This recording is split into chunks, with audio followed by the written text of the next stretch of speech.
नमस्कार। प्रादेशिक समाचार के साथ मैं पूनम किरकेट्टा। पहले मुख्य समाचार। प्रधानमंत्री नरेंद्र मोदी ने आज वीडियो कॉन्फ्रेंसिंग के जरिए झारखंड में 2 बड़ी बिजली उत्पादन परियोजनाओं की प्रगति की समीक्षा की। राज्य की निलंबित आईएएस पूजा सिंघल को ईडी की विशेष अदालत ने 8 जून तक के लिए भेजा न्यायिक हिरासत में। गोड्डा सांसद निशिकांत दुबे ने देवघर एम्स को मूलभूत सुविधा दिए जाने की मांग को लेकर झारखंड हाई कोर्ट में दाखिल की जनहित याचिका। और केंद्र सरकार ने चीनी की घरेलू उपलब्धता सुनिश्चित करने के लिए चीनी के निर्यात की सीमा 1 जून से 31 अक्टूबर तक तय की। और अब समाचार विस्तार से। प्रधानमंत्री नरेंद्र मोदी ने आज वीडियो कॉन्फ्रेंसिंग के जरिए झारखंड में 2 बड़ी बिजली उत्पादन परियोजनाओं की प्रगति की समीक्षा की। इस बैठक में राज्य के मुख्य सचिव सुखदेव सिंह उपस्थित थे।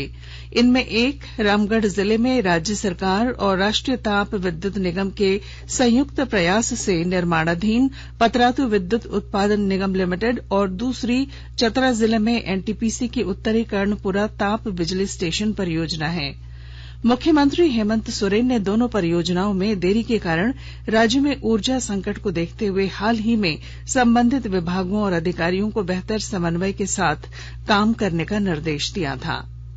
प्रधानमंत्री ने मई 2018 में सिंदरी में एक कार्यक्रम में पतरातू सुपर ताप बिजली परियोजना के 2400 मेगावाट क्षमता के पहले चरण की आधारशिला रखी थी।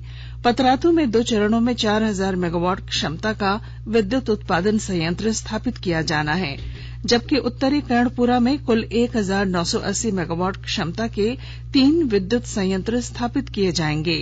दोनों परियोजनाओं का कार्य प्रगति पर है। राज्य की निलंबित आईएएस पूजा सिंघल को ईडी प्रवर्तन निदेशालय की रांची स्थित विशेष अदालत ने 8 जून तक के लिए न्यायिक हिरासत में भेज दिया है।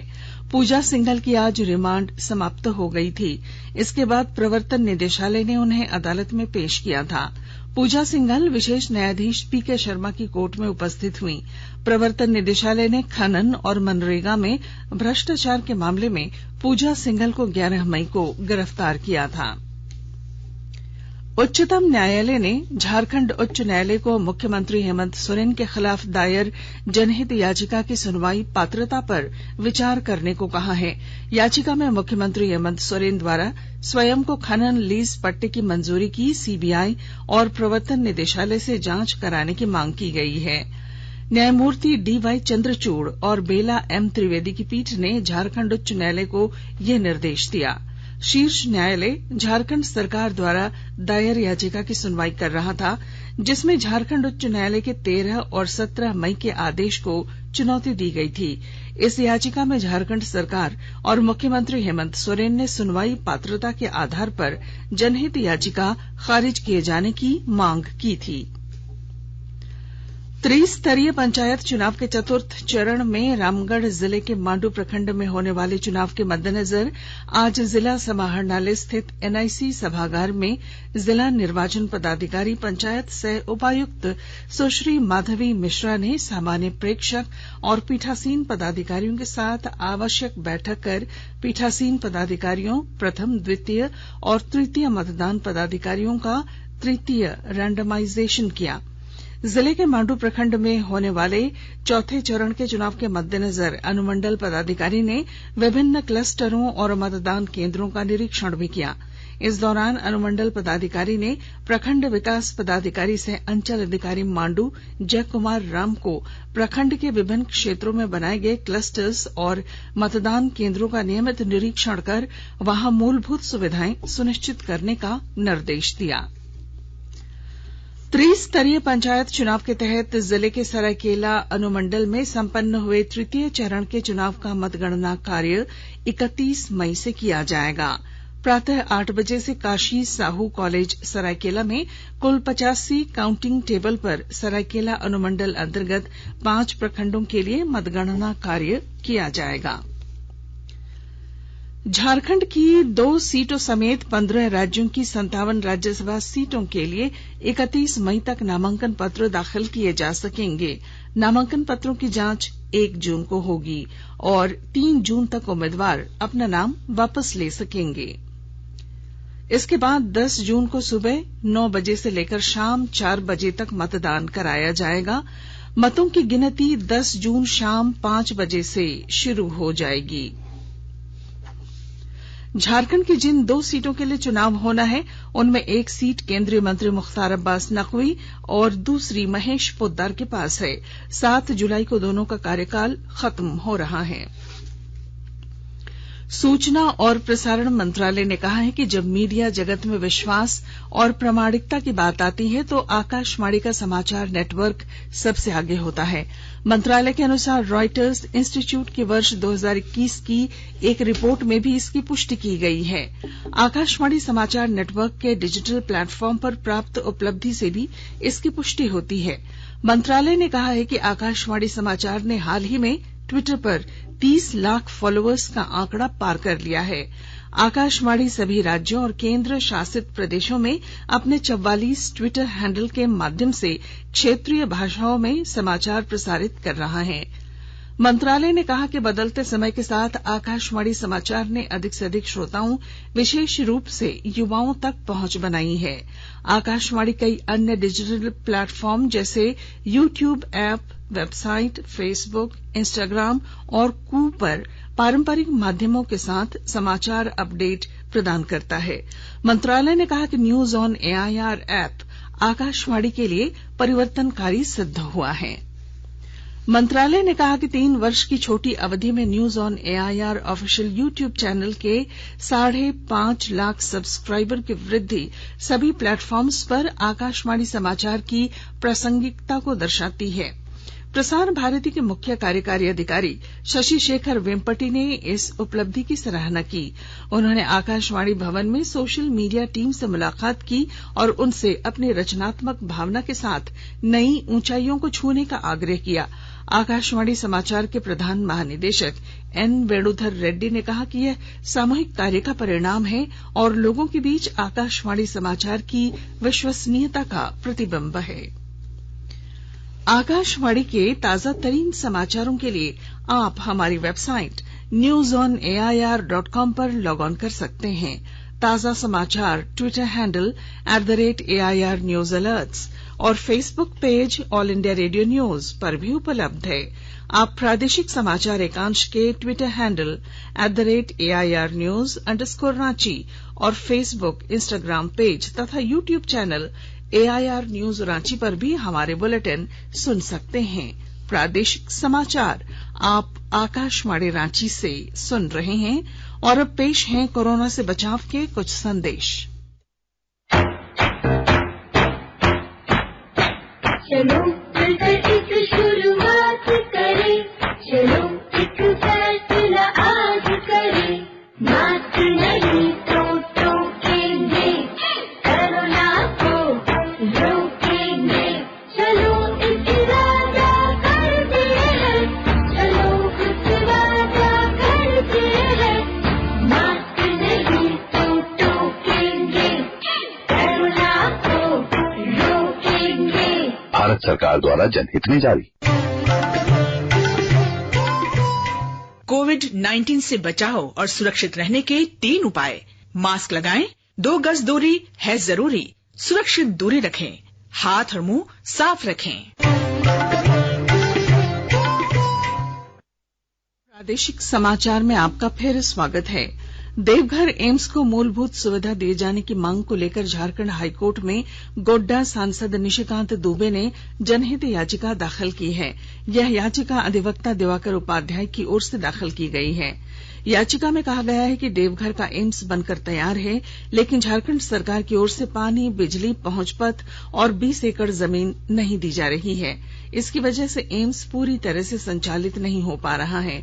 एम्स के लिए इलेक्ट्रिक ग्रिड और पावर सब स्टेशन बनाया जाना था, लेकिन अभी ये सुविधा नहीं दी गई है। वर्ष 2020 में राज्य सरकार ने एम्स में ओपीडी चालू कराने के लिए उच्च न्यायालय में याचिका दाखिल की थी। इस बीच ओपीडी चालू कर दिया गया। केंद्रीय ऊर्जा मंत्री आरके सिंह ने सभी मुख्यमंत्रियों और उप राज्यपालों को ऊर्जा संरक्षण के लिए राज्य स्तरीय संचालन समिति गठित करने को कहा है। ये समितियां राज्यों और केंद्र शासित प्रदेशों के मुख्य सचिवों की अध्यक्षता में काम करेंगी। उन्होंने कहा कि कार्बन उत्सर्जन को कम करने और अंतर्राष्ट्रीय मंचों पर की गई अपनी प्रतिबद्धताओं को पूरा करने का एकमात्र साधन ऊर्जा संरक्षण है। उन्होंने बताया कि आंध्र प्रदेश, केरल, मध्य प्रदेश और उत्तराखंड जैसे कुछ राज्यों ने पहले ही ऐसी समितियों का गठन कर लिया है। और आइए अब सुनते हैं अमृत महोत्सव क्विज। आजादी का अमृत महोत्सव।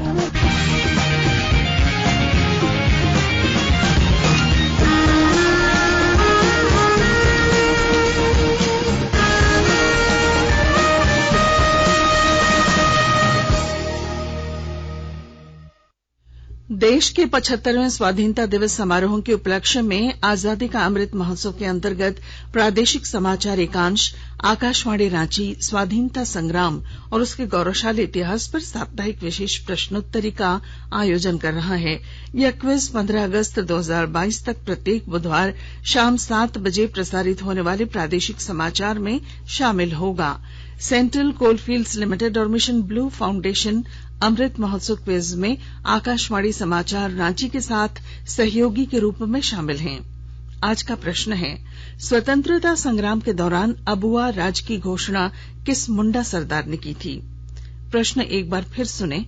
स्वतंत्रता संग्राम के दौरान अबुआ राज की घोषणा किस मुंडा सरदार ने की थी? श्रोता अपने उत्तर ईमेल के माध्यम से rnuairranchiamrit@gmail.com पर कल शाम 5 बजे तक भेज सकते हैं।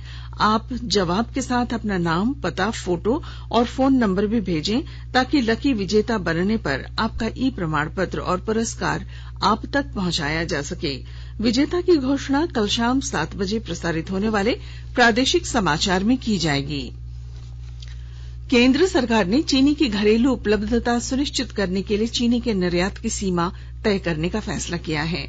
आज नई दिल्ली में पत्रकारों की इसकी जानकारी देते हुए खाद्य सचिव सुधांशु पांडे ने कहा कि इस मौसम में भारत से निर्यात रिकॉर्ड उच्च स्तर पर पहुंच गया है और अक्टूबर-नवंबर में त्योहार के मौसम में चीनी की खपत में वृद्धि के मद्देनजर इसकी घरेलू उपयोगिता और उपलब्धता सुनिश्चित करने का अब समय आ गया है।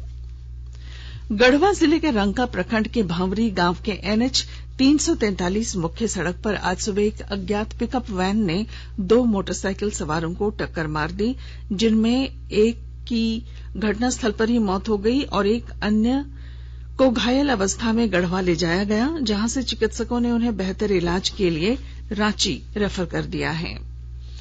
उपराष्ट्रपति एम वेंकैया नायडू ने महान क्रांतिकारी रास बिहारी बोस को आज उनकी जयंती पर श्रद्धांजलि अर्पित की है। एक ट्वीट में श्री नायडू ने कहा कि बोस इंडियन नेशनल आर्मी के संस्थापक सदस्य थे और गदर आंदोलन में उन्होंने महत्वपूर्ण भूमिका निभाई थी।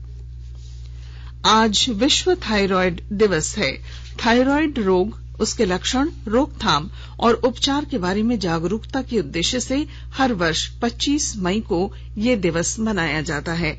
यह दिवस थायराइड से पीड़ित रोगियों और इस रोग को बेहतर ढंग से समझने और उनका इलाज करने वालों के लिए समर्पित है। मौसम विभाग ने देश में अगले 5 दिनों तक भीषण गर्मी से राहत मिलने का अनुमान व्यक्त किया है। आकाशवाणी से बातचीत में वरिष्ठ वैज्ञानिक RK जेनामानी ने कहा कि पिछले 3 दिनों से हो रही वर्षा के कारण तापमान में कमी आई है।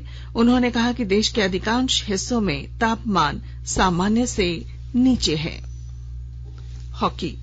उत्तर प्रदेश और चंडीगढ़ ने आज तमिलनाडु की कोविलपट्टी में खेली जा रही 12वीं हॉकी जूनियर पुरुष राष्ट्रीय चैंपियनशिप के सेमीफाइनल में प्रवेश किया। पहले क्वार्टर फाइनल मैच में उत्तर प्रदेश ने कर्नाटक पर 6-1 से जीत दर्ज की, जबकि दूसरे मैच में चंडीगढ़ ने झारखंड को 4-2 से हरा दिया। एक अन्य क्वार्टर फाइनल मैच में शाम 5:30 बजे से हरियाणा का सामना अरुणाचल प्रदेश से, जबकि शाम 7:30 बजे से ओडिशा का मुकाबला पंजाब से होना है। और अब अंत में मुख्य समाचार एक बार फिर। प्रधानमंत्री नरेंद्र मोदी ने आज वीडियो कॉन्फ्रेंसिंग के जरिए झारखंड में 2 बड़ी बिजली उत्पादन परियोजनाओं की प्रगति की समीक्षा की। राज्य की निलंबित आईएएस पूजा सिंघल को ईडी की विशेष अदालत ने 8 जून तक के लिए भेजा न्यायिक हिरासत में। गोड्डा सांसद निशिकांत दुबे ने देवघर एम्स को मूलभूत सुविधा दिए जाने की मांग को लेकर झारखंड हाई कोर्ट में दाखिल की जनहित याचिका। और केंद्र सरकार ने चीनी की घरेलू उपलब्धता सुनिश्चित करने के लिए चीनी के निर्यात की सीमा 1 जून से 31 अक्टूबर तक तय की। और इसके साथ ही आकाशवाणी रांची से प्रादेशिक समाचार का ये बुलेटिन समाप्त हुआ। नमस्कार।